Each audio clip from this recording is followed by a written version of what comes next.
অমর একুশে ভাষার জন্য যারা জীবন দিয়েছেন সেই সব ভাষা শহীদদের স্মরণে আমাদের শ্রদ্ধাঞ্জলি।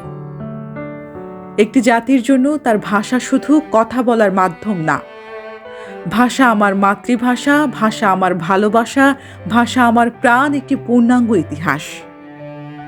1952 সালের 21শে ফেব্রুয়ারি বাংলার মানুষ বুকের তাজা রক্ত দিয়ে প্রতিষ্ঠা করেছিল মাতৃভাষার অধিকার। ভাষা শহীদদের সেই ত্যাগ আজও আমাদের অনুপ্রেরণার বাতিঘর।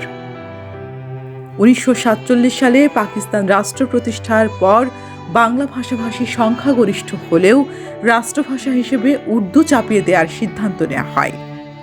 এর প্রতিবাদে ছাত্র সমাজ ও সাধারণ মানুষ আন্দোলনে নামেন।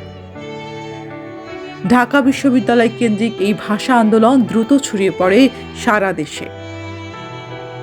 1952 সালের 21শে ফেব্রুয়ারি শান্তিপূর্ণ মিছিলে গুলি চালায় পুলিশ। শহীদ হন সালাম, বরকত, রফিক, জব্বার সহ আরও অনেকে।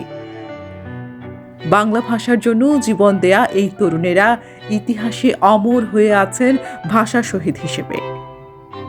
ভাষা আন্দোলন শুধু ভাষার অধিকার প্রতিষ্ঠা করেনি, এটি বাঙালির স্বাধীনতা সংগ্রামের ভিত্তি করে দেয়।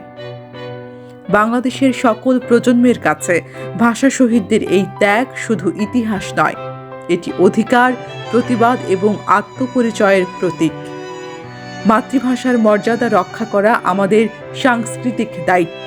2000 সাল থেকে 21শে ফেব্রুয়ারি জাতিসংঘ ঘোষিত আন্তর্জাতিক মাতৃভাষা দিবস হিসেবে পালিত হচ্ছে সারা বিশ্বে। ভাষা শহীদদের রক্তে লেখা ইতিহাস আজও আমাদের পথ দেখায়। 21-এর চেতনায় মাথা উঁচু করে বেঁচে থাকায় তাদের প্রতি আমাদের শ্রেষ্ঠ শ্রদ্ধা। অমর 21শে ফেব্রুয়ারিতে ভাষা শহীদদের প্রতি গভীর শ্রদ্ধা।